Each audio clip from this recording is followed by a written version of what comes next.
Hello guys! For today, ang gagawin natin is gagawa tayo ng Arduino training sessions para sa mga beginners natin nagsisimula sa Arduino platform. So, ang first natin gagawin para makapag-program tayo sa Arduino is to install the Arduino IDE.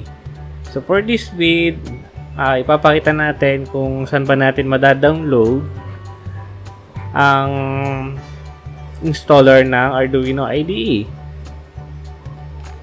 So bago tayo magsimula,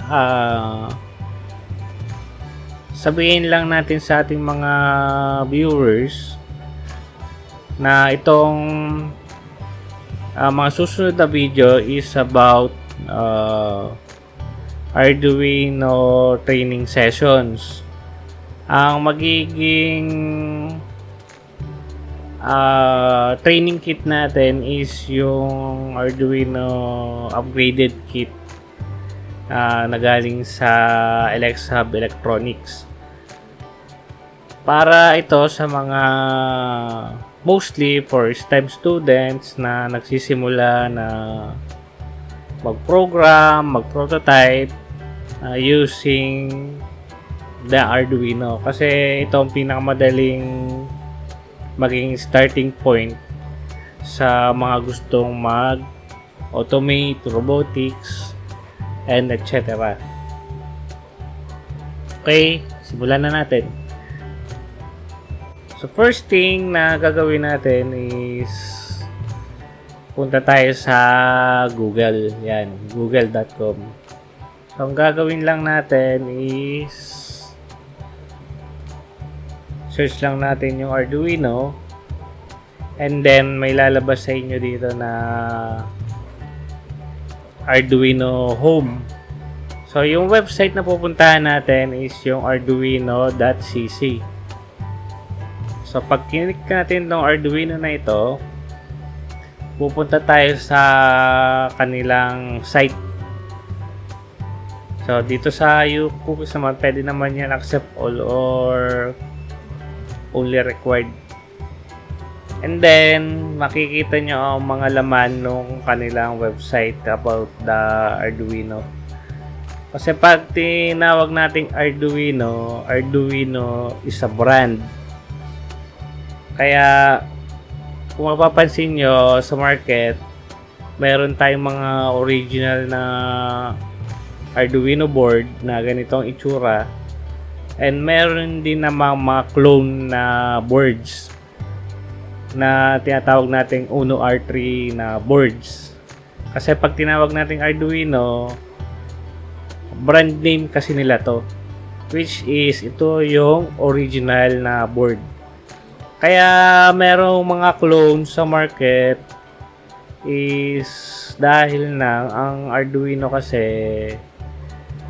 open source kasi yung kanilang mga files dito, including na yung layout ng kanilang Arduino board. So pasalamat din tayo at open source itong Arduino.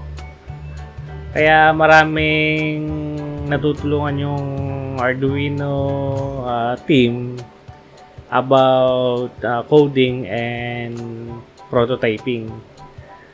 So for the Arduino software, pupunta lang tayo dito sa software.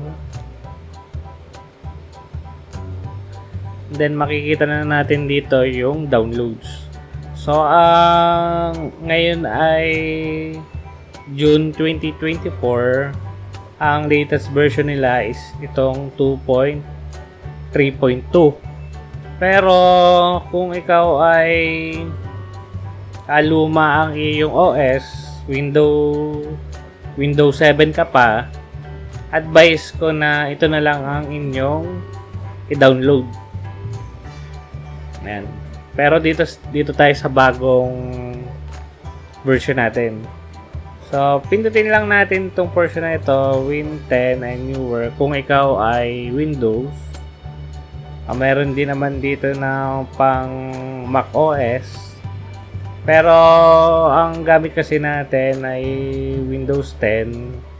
So dito tayo kukuha ng installer. So once na pindot natin, meron silang pwede ka kasi mag-donate dito or pwedeng just download. Pero kung meron kayong extra dyan, pwede kayong mag-contribute and download. Makakatulong din yung mga donation natin sa pag-i-improve ng kanilang platform. Okay, pero dito lang tayo sa just download now kasi dito kasi sa contribute and download meron pa tayong pipilapan dito ng about the payment settings. So dito tayo. Okay. Dito sa newsletter, pwede nyo kasi itong hindi ito i-click, pero mag-type tayo na LXHub, yung ating email at gmail.com. Check natin to, yung privacy policy and terms of service, pwede nyo basahin by clicking this. And hindi ko type ngayong ma-receive ang emails about special deals. Since kung nasa Philippines kasi tayo, medyo hassle kasi umorder sa kanilang site diretso kasi mayroon pa yung dadaan ng shipping overseas and etc. So yan. And then pindot natin ang just download. Okay. Hintayin lang natin yung ating download. Nandito. And then kapag na-download na natin, pwede na natin i-open yung kanyang installer. So, pindutin natin yan. Since naka-install na tong Arduino IDE sa akin, i-ano ko lang kayo dito ng konting pasada. Iraran nyo lang yung pag nag-prompt yung ano niya. So, nandito sa kabilang screen ko. Agree lang kayo dito. Next.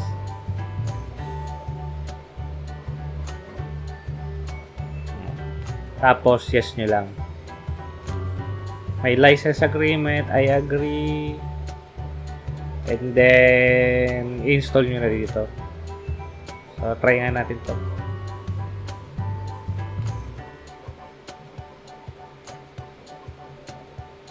So, wait lang natin na ma-install. Since meron na kasi ako dito naka-install na Arduino, tingnan natin kung ano mangyayari kapag nag-install ka ng bago. So guys, dito sa pagda-download ng installer, wala kayong babayaran dito since ito ay open source. So wait lang natin matapos ito, then balikan natin maya-maya.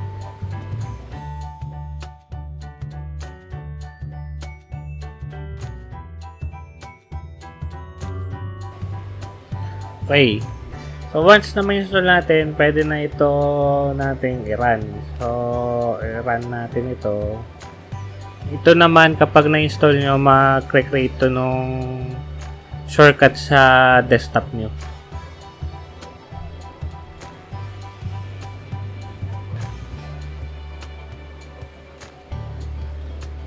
Okay.